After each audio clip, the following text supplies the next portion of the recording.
मन इच्छा करता है तो अपने आप से नहीं, उसके अंदर मन में माया बैठी है, वो माया इच्छा पैदा करती है। इसलिए तो सामने कहा मन माया तो एक है, माया मन ही समाये, तीन लोक संशय परा, काहे कहूं समझाए। वह मन की माया इच्छा पैदा करती है कि संसार का तू भोग कर, और इंद्रियों के माध्यम से हम संसार का भोग करने लग जाते हैं। हमारे पास 5 ज्ञानेंद्रिय है और 5 कर्मेंद्रिय है। तो इसको ज्यादा विस्तार में न लेकर यही कहूं कि इंद्रियों के माध्यम से हम संसार का भोग करने लग गए, और संसार के भोग में इतने मस्त हो गए, और ये सब माया के कारण हो रहा है। और हम कौन हैं, कहां से आए हैं, इस बात को हम भूल गए। इस बात को भूल गए कि मैं निर्गुण निराकार ब्रह्म का अंश हूं, ईश्वर का अंश हूं, उसी का अंश हूं। और ईश्वर का अंश ईश्वर ही होता है, परमात्मा का अंश परमात्मा ही होता है। और मैं ईश्वर की तरह ही निर्गुण हूं, निराकार हूं, यह भी भूल गए। और हम यह भी भूल गए कि हम ईश्वर और परमात्मा की तरह अजर है, अमर है, अविनाशी, यह भी भूल गए। और इस शरीर में उतरकर इस शरीर को ही हम अपना स्वरूप समझने लग गए। मैं कौन? ये शरीर ही मैं। ये शरीर मैं नहीं हूं, इस शरीर में तो मैं उतरा हूं, ये तो मेरा घर है, घर के रूप में इस शरीर में उतरा। जिस घर में आप रहते हो, देखो एक उदाहरण की बात है।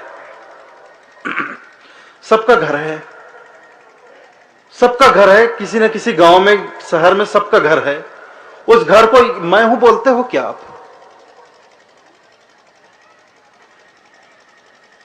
घर को मैं हूं बोलते हो क्या? नहीं बोलते।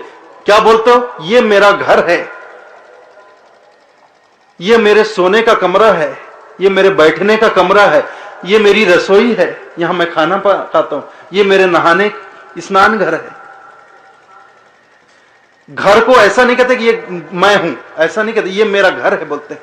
लेकिन इस जीव के घर को, ये शरीर तो जीव का घर है, तो फिर इसको मैं हूं कैसे बोलते हैं? और ये भी बोलते हैं, जैसे घर के बारे में बोलते हैं कि ये मेरा सोने का कमरा, ये मेरे नहाने का कमरा, ये मेरी रसोई, ये मेरे बैठने का कमरा। बस शरीर के बारे में भी बोलते हैं कि ये मेरा हाथ है, ये मेरा पैर है। किसी से पूछो ये क्या है, तो बोलेगा ये मेरा हाथ है। ये क्या है? ये मेरा पैर है। ये क्या है? ये मेरा पेट है। ये क्या है? ये मेरा गला है। ये क्या है? ये मेरी नाक है। ये क्या है? ये मेरा कान है। अच्छा, ये तेरा कान है, ये तेरी नाक है, ये तेरी दाढ़ी है, ये तेरे बाल हैं, ये तेरा सिर मस्तक है, ये तेरा गला है, ये तेरी छाती, ये तेरा पेट है, ये तेरा हाथ है, ये तेरा पैर है। तो तू कहां है? तो तू कहां है? ये तो तेरा सर हुआ, ये तो तेरा बाल हुआ, ये तो तेरी नाक हुई, ये तो तेरा हाथ हुआ, ये तो तेरा पेट हुआ, ये छाती हुई, ये हाथ पैर हुआ। तो तू कहां है? बात तो वही है ना। देखिए, हम सब कुछ जानने का दावा करते हैं, लेकिन खुद को नहीं जानते मैं कौन हूं, तो हमारा सारा जानना बेकार। हम कहते हैं मैं पूरी दुनिया को जानता हूं, बहुत अच्छी बात है, आप पूरी दुनिया को जानते हैं, लेकिन अगर खुद को नहीं जानते तो आपका सारा जानना बेकार है। कुछ लोग कहते हैं मैंने सारे संसार को देखा है, बहुत अच्छी बात है, आपने सारे संसार को देखा, लेकिन खुद को नहीं देखा तो आपका सारा देखना बेकार है। देखो, आप सारी दुनिया को देखो, लेकिन एक बार उस देखने वाले को भी तो देख लो। अच्छी बात है, जानो, आप पूरी दुनिया को जानो, लेकिन उस जानने वाले को भी तो एक बार जान लो। तो उसे भूले बैठे हैं। तो इस बात को साहब कहते हैं, निर्गुण से हम चली आए, सरगुण ही समाये हो, बिसर गए निज नाम को, माया में भुलाए हो। निर्गुण निराकार ब्रह्म से आए, सरगुण साकार इस शरीर में उतरे, और माया के चक्कर में पड़कर बिसर गए निज नाम को। बिसर गए मतलब भूल गए निज नाम को। निज अर्थात स्वयं को, निज अर्थात स्वयं को बिसर गए, भूल गए, खुद को भूल गए। बिसर गए निज नाम को, माया में भुलाए, माया में पड़कर खुद को भूल गए। जो है उसे भूल गए, और जो नहीं है वो बने बैठे, ये शरीर मैं हूं। और ये शरीर किस चीज से बना है बताइए? हाड़ चाम से बना। ये चमड़ा है कि नहीं? ये चमड़ा है, हाड़ चाम से बना है ये शरीर। तो 24 घंटे इस शरीर को, जब चमड़े के शरीर को मैं हूं मैं हूं मैं हूं बोल रहे हो, हम दिन भर सुबह उठते से रात को सोते तक इस चमड़े के शरीर को जब बोलते हैं कि मैं हूं, तो हम चमार नहीं है तो और क्या है आप बताओ।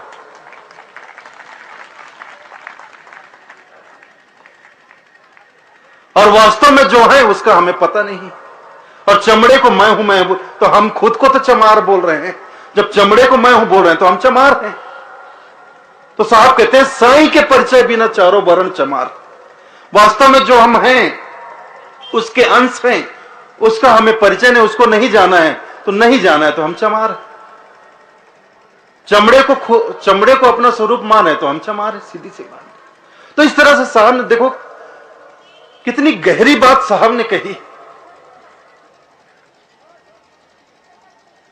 ये एक जाति भेद कितना बड़ा भेद है हमारे समाज में।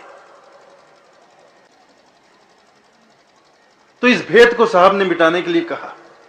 बड़े गए बड़ाप में, जो अपने आप को बड़ा कहते हैं, अहंकार में डूबे हैं, रोम रोम में अहंकार समाये। बड़े गए बड़ाप में, रोम रोम अहंकार। साईं के परिचय बिना चारों वर्ण चमार। लेकिन खुद को नहीं जाना तो चमड़े के अलावा कुछ नहीं। तो इस तरह जाति भेद भी साहब ने मिटाया। शिक्षित अशिक्षित का भेद साहब मिटाते हैं। साहब कहते हैं काम क्रोध मद लोभ जब लग घट में खान, क्या मूर्ख क्या पंडिता दोनों एक समान। दोनों एक समान।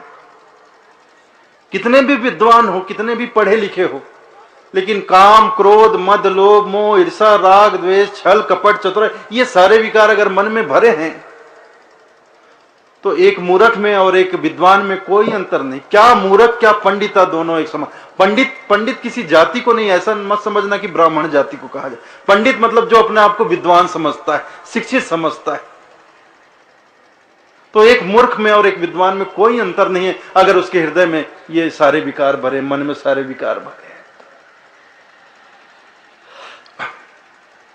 तो और इन्हीं तमाम विकारों के कारण ये जो मानव समाज है संसार के अंदर, ये तमाम प्रकार की समस्याओं में पड़ गया है और बहुत बड़ी बड़ी समस्याएं हैं। और इन समस्याओं से इतना त्रस्त हो गया, इतना दुखी हो गया है कि उसका जीना दूभर हो गया है। अब वह यहां से निकलना चाहता है। परदेश में कोई सुखी नहीं रहता है। परदेश में तो केवल भटकना होता है। तो हम अपना घर छोड़कर इस संसार रूपी परदेश में भटक रहे हैं, भूल भुलैये में, और यहां आकर परेशान हो गए। लेकिन ये भूल भुलैया ऐसा है कि हम यहां से जाना चाहते हैं, निकलना चाहते हैं, वापस अपने घर को जाना चाहते हैं, लेकिन निकल नहीं पा रहे। और जितना निकलने का प्रयास करते हैं उतना ही उलझते जा रहे हैं, भटकते जा रहे हैं। ऐसा यह भूल भुलैया है संसार। और जब परदेश में पीड़ा मिलती है, दुख मिलता है, तब घर की याद आती है।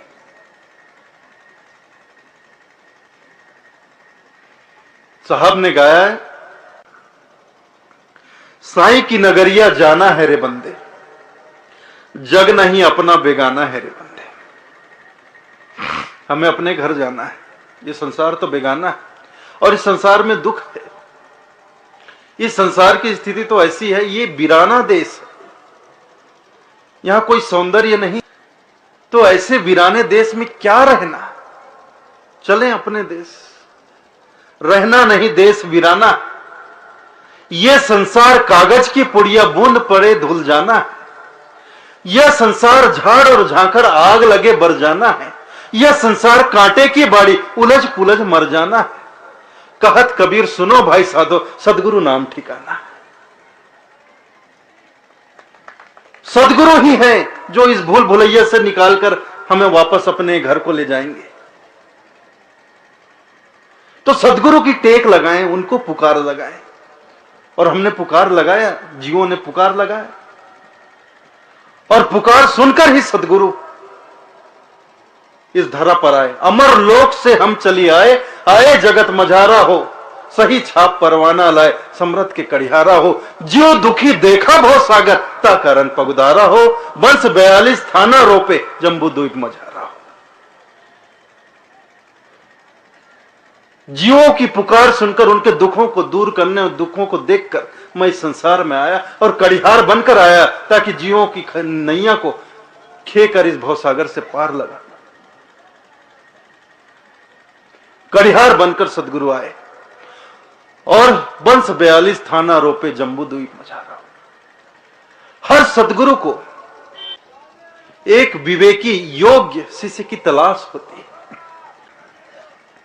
चाहे वह किसी भी क्षेत्र का ज्ञानी हो, चाहे संगीत का ज्ञानी हो, चाहे किसी भी क्षेत्र का ज्ञान हो। जो अपने साधना से वह ज्ञान अर्जन करता है, अनुभव ग्रहण करता है, पाता है, जीवन में जो उपलब्ध करता है, वह चाहता है कि यह मेरे जाने के साथ मेरे साथ ना चला जाए, मिट ना जाए। जो कुछ साधना से मैंने पाया उसका लाभ आगे भी संसार को मिलता रहे। तो हर ज्ञानी एक योग्य पात्र की तलाश में रहता है, शिष्य की तलाश में रहता है कि कोई मुझे ऐसा योग्य पात्र शिष्य मिले जिसे मैं अपनी ज्ञान की संपदा सौंप दूं।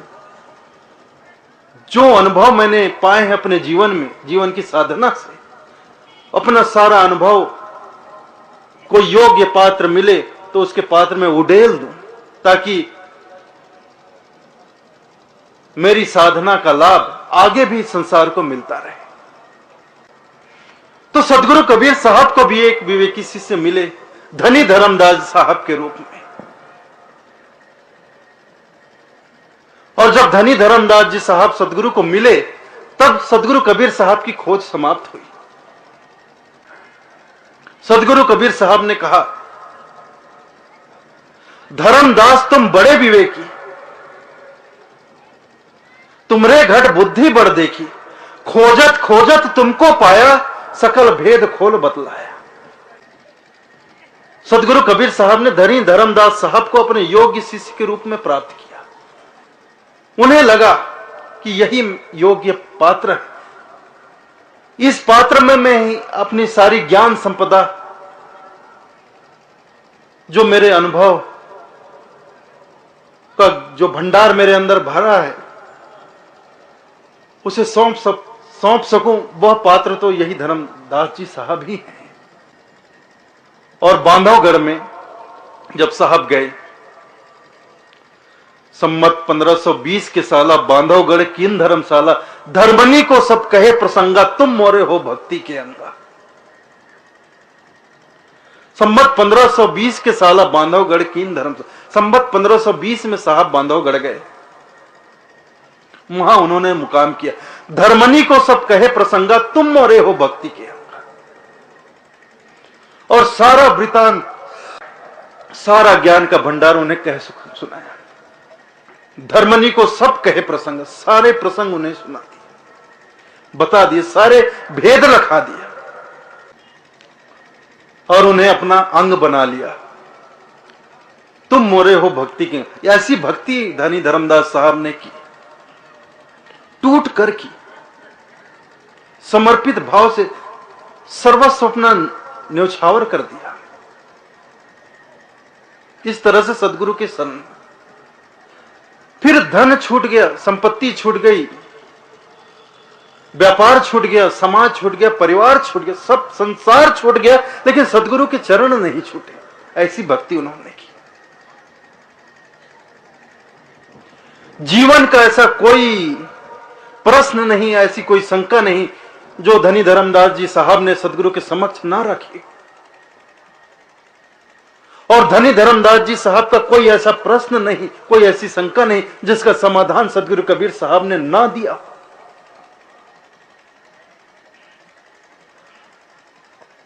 और वर्षों ये गोष्ठी होती रही, संवाद रूप में चलता। और धनी धर्मदास जी साहब के तमाम वचनों को लिपिबद्ध करते गए। वही आज उनके सारे वाणी वचन हमारे पास ग्रंथों साहित्य के रूप में उपलब्ध है, जिन्हें हम पढ़ते हैं।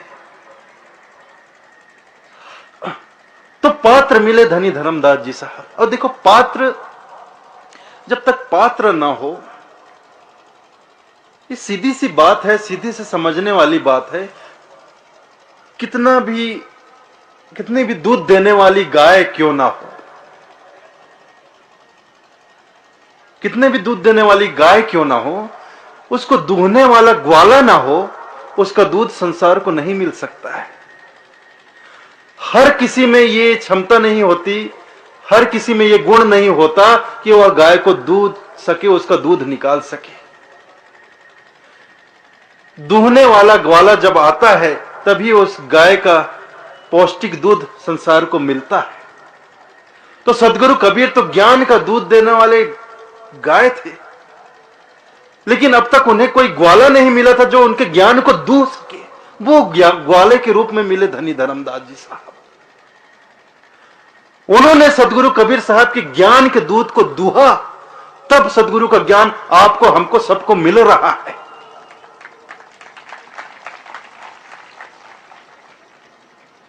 अर्जुन नहीं होते तो आज संसार के पास गीता का ज्ञान होता क्या? नहीं होता। गीता का ज्ञान संसार को नहीं मिलता। गीता का ज्ञान तो था, लेकिन भगवान कृष्ण के भीतर था, बाहर नहीं था, प्रत्यक्ष नहीं था, वह गुप्त था। लेकिन अर्जुन रूपी जब पात्र सामने आया तो भगवान कृष्ण ने गीता के ज्ञान को अर्जुन रूपी पात्र में उंडेल दिया। तब वह गीता का ज्ञान आज पूरे संसार को मिल रहा है।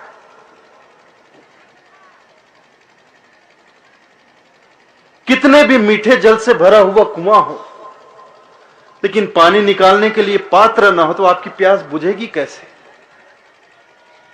तो वो पात्र बने धनी धर्मदास साहब, वो ग्वाला बने धनी धर्मदास जी साहब, तब वो सदगुरु के ज्ञान रूपी दूध को आप ग्रहण कर पा रहे हैं। एक भागीरथी ने गंगा को लाया इस धरती पर, और एक भागीरथी हुए धनी धर्मदास जी, जिन्होंने कबीर पंथ रूपी गंगा को इस धरती पर बहाया। इसीलिए हम बांधवगढ़ को कबीर पंथ की गंगोत्री कहते हैं, क्योंकि सदगुरु के तमाम ज्ञान को बांधवगढ़ के किले में ही धनी धर्मदास जी साहब ने प्राप्त किया, ग्रहण किया। इसीलिए प्रतिवर्ष अगहन पूर्णिमा के दिन, जो दिसंबर में अगहन पूर्णिमा के दिन, हम प्रतिवर्ष बांधवगढ़ दर्शन यात्रा का आयोजन करते हैं।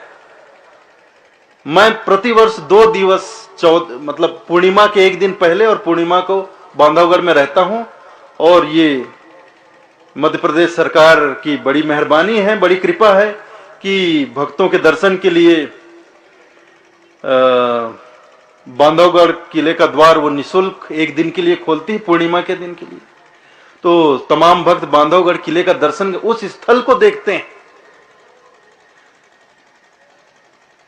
जहां एक इतनी महान घटना घटी कि एक सदगुरु और एक विवेकी शिष्य के बीच ज्ञान चर्चा हुई, कि एक सदगुरु ने अपना सारा ज्ञान की सारी संपदा एक अपने परम शिष्य को, सुपात्र शिष्य को, विवेकी शिष्य को सौंप दिया। तो वहां अपने ज्ञान संपदा को साहब ने सौंपा। इतने महान स्थल का दर्शन करो तो वहां की अनुभूति ही, आप कभी जाओ वहां देखो आप, तो कोई वो मनोरंजन पिकनिक ठीक है, घूमना फिरना भी हो जाता है, जंगल में मंगल हो जाता है, लेकिन सिर्फ घूमने के लिए कभी जाओ तो घूमने के लिए मत जाओ। उस स्थल पर इतनी महान घटना हुई है, कभी उसको आप चिंतन करो, मनन करो, सोचो कि कैसे यहां साहब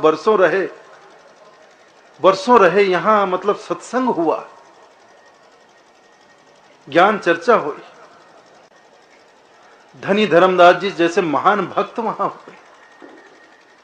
तो वहां जाओ तो प्रेरणा लेकर आओ कि जैसे धनी धर्मदास जी साहब, और माता आमीन ने, उनकी पत्नी थी धनी धर्मदास जी साहब की, वो भी कम भक्तिमती नहीं थी। जितनी भक्ति धनी धर्मदास साहब के हृदय में थी साहब के प्रति, उससे कहीं ज्यादा भक्ति आमीन माता के हृदय में थी। दोनों ने सदगुरु की सेवा की, भक्ति की। तब अंत में साहब ने धनी धर्मदास साहब को आशीर्वाद प्रदान किया। कि तुम्हारे आने वाली 42 पीढ़ियां, 42 वंश इस पंथ की सेवा करेंगी, इस पंथ का प्रचार प्रसार करेंगी। अब साहब तो साहब हैं, दयालु हैं, उनकी भाषा तो कुछ और होती है। 4 गुरु संसार में, धर्मदास बड़े अंश, मुक्ति राज उनको दिए अटल 42 वंश। सदगुरु के आने की बात चारों युग में की जाती, चारों युग में उन्होंने परंपरा चलाई। तो किसी को 7 वंश का आशीर्वाद दिया, किसी को 17, किसी को 27, लेकिन धनी धर्मदास जी साहब को 42 वंश का आशीर्वाद दिया। इसलिए धनी धर्मदास जी को कहा जाता है धर्मदास बड़े अंश।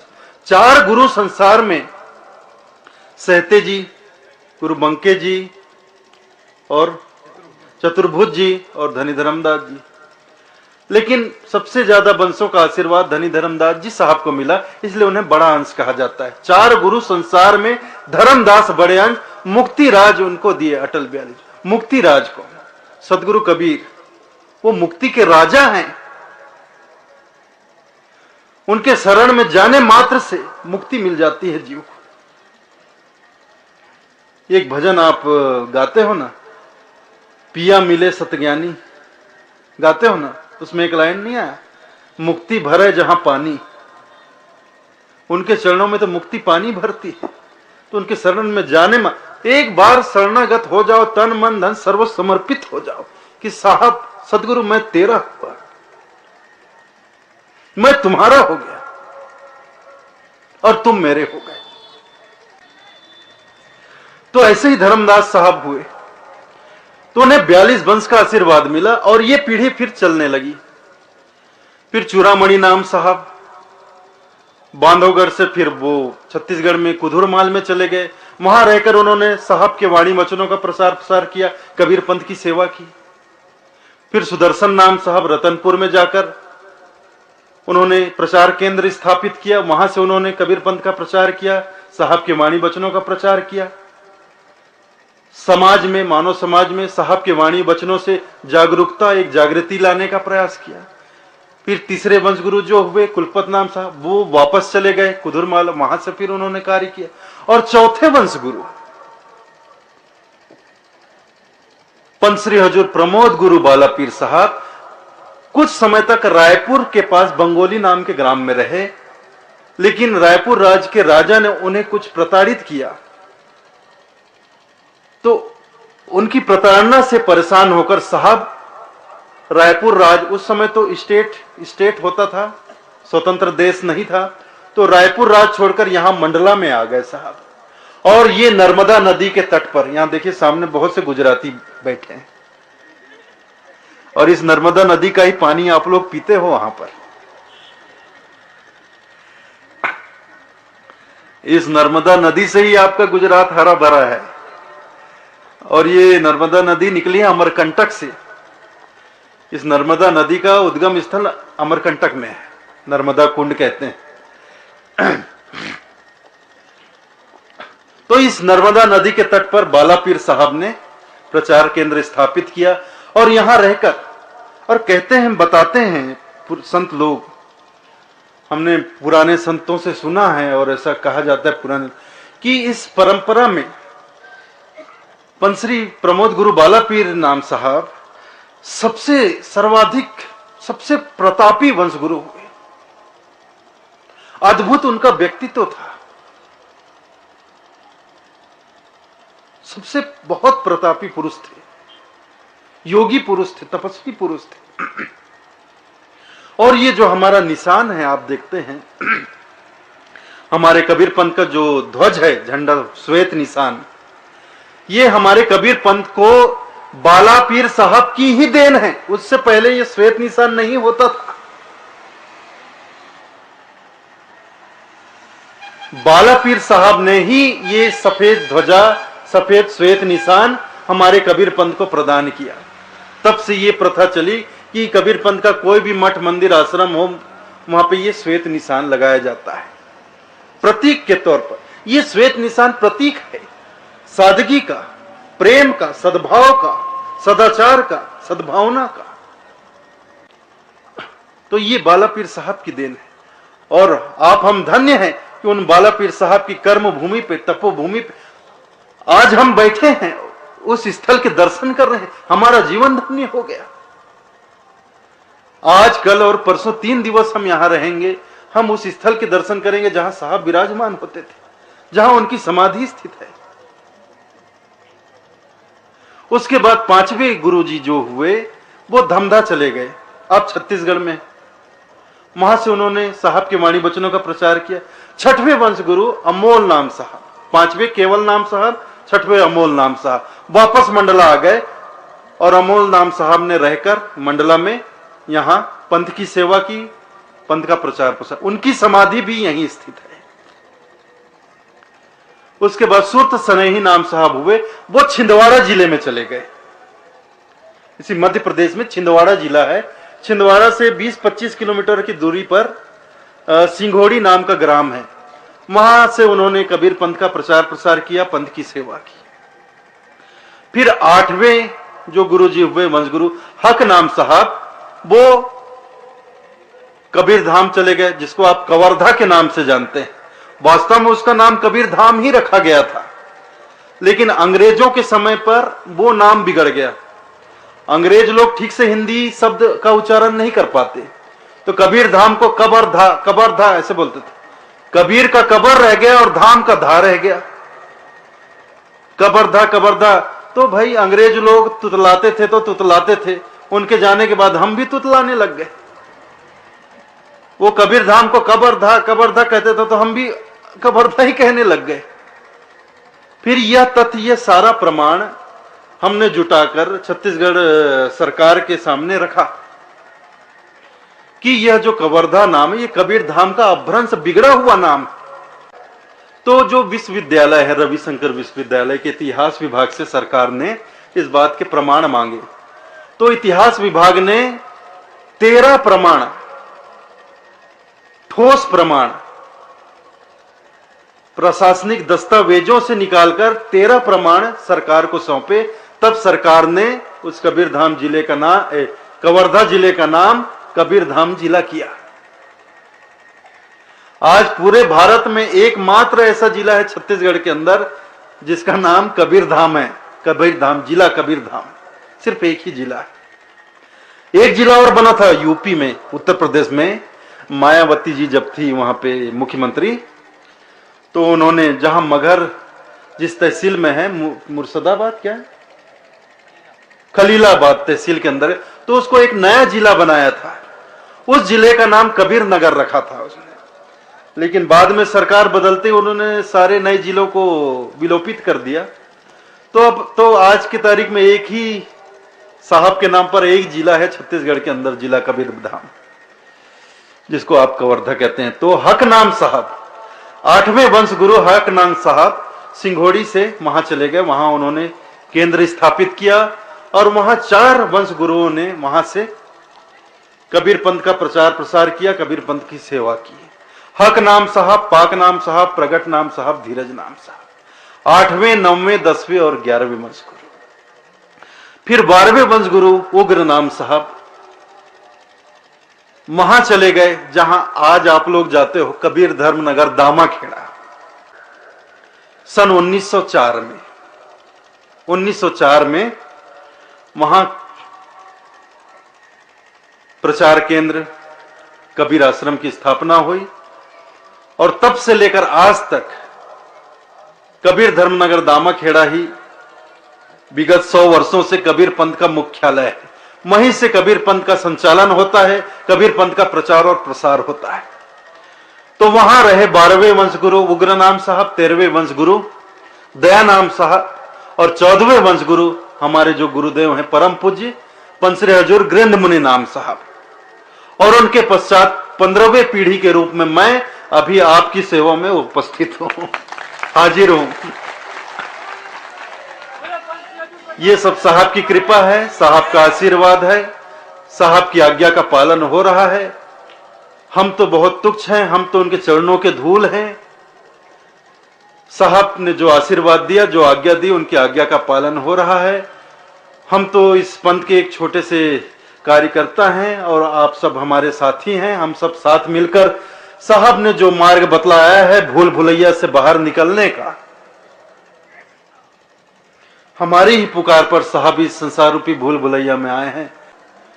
अब साहब जो हमें मार्ग दिखा रहे हैं, जो बता रहे हैं कि इस रास्ते पर चलो, इस मार्ग पर चलो, इस पथ पर चलो, इस पथ के पथिक बनो, इस पंथ के पंथी बनो और दृढ़ता पूर्वक, विश्वास पूर्वक, श्रद्धा पूर्वक, लगन पूर्वक इस पंथ पर चलो तो निश्चित रूप से संसार रूपी भूल भुलैया से निकल जाओगे और अपने निज घर को पहुंच जाओगे, निज ठौर को पहुंच जाओगे। तो इसके लिए चाहिए मात्र श्रद्धा। रुपया नहीं चाहिए, पैसा नहीं चाहिए, नारियल नहीं चाहिए, धोती नहीं चाहिए, मिठाई नहीं चाहिए। यहां समर्पण चाहिए अपने प्रेम का, अपने विश्वास का, अपनी श्रद्धा का, अपनी भक्ति का और इसके साथ स्वयं का कि साहब मैं तेरा हो गया और तू साहब मेरा हो गया, मैं तेरा हो गया, तू मेरा हो गया, बस। और इससे ज्यादा मैं कुछ नहीं जानता। संत दादू दयाल बोलते हैं, तन भी तेरा, मन भी तेरा, तेरा पिंड और प्राण सब कुछ तेरा, पर तू है मेरा। ये दादू का ज्ञान, अगर इस दादू के ज्ञान को हम अपना ज्ञान बना ले तो हमारा भी काम हो जाएगा। दादू के पास इससे ज्यादा ज्ञान नहीं। मुझे किसी पोथी पुराण का ज्ञान नहीं, मैं किसी शास्त्र को नहीं जानता, मुझे किसी शास्त्र का ज्ञान नहीं। मेरा ज्ञान तो बस इतना ही है, सब कुछ तेरा है लेकिन तू मेरा है। ये दादू का ज्ञान है, इससे ज्यादा मेरे पास कोई ज्ञान नहीं है और मुझे जरूरत भी नहीं है। तो बस इसी को अपना लेना है। कहत कबीर सुनो भाई साधो, सदगुरु नाम ठिकाना है, रहना नहीं देश बिराना। ये तो बिराना देश है, यहां से निकलना है, हमें जाना है। तो आप हम सब सदगुरु के शरण में आए हैं, तो सदगुरु के शरण में आकर सदगुरु की शिक्षाओं को जाने, समझें, चिंतन करें, चिंतन अवश्य करें, समझें, उसे अपने हृदय में उतारें और साहब की आज्ञा का पालन करें। उनके बतलाए हुए रास्ते पर चलकर अपने जीवन को सफल करें।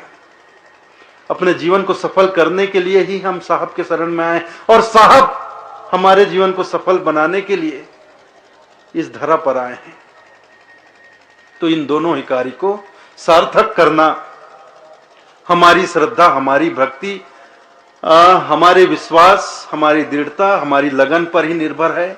तो इतना हम भक्ति अपने हृदय में रखें, इतना लगन रखें, इतनी भक्ति रखें, इतना विश्वास रखें, श्रद्धा रखें और भक्ति रखें तो कुछ शक्ति भी रखें। आखिरी बात भी बोल देता हूं मैं, भक्ति रखें तो शक्ति भी रखें। भक्ति है आपके पास लेकिन शक्ति नहीं होती। भक्ति तो खूब है लेकिन जरा से किसी ने टांग अड़ाई और हमारी भक्ति चारों खाने चित्त। किसी ने चार बातें कही, हमारी श्रद्धा समाप्त, हमारा विश्वास उठ जाता है। श्रद्धा रखते हैं, विश्वास रखते हैं, आस्था रखते हैं, प्रेम रखते हैं, भक्ति रखते हैं, तो उसमें कुछ शक्ति भी होनी चाहिए। भटकाने वाले हजार हैं लेकिन रास्ता दिखाने वाले एक ही होते हैं। साचा एक जगत में सदगुरु भव तारन कड़िहारा और सकल जगत के गुरु व मरमर ले अवतारा। साहेब बंदगी साखी। आप लोगों ने मेरी बातें ध्यान पूर्वक सुनी, प्रेम पूर्वक सुनी। मैं आप तमाम लोगों का हृदय से आभारी हूं। इतना ही कहकर आज्ञा चाहता हूं।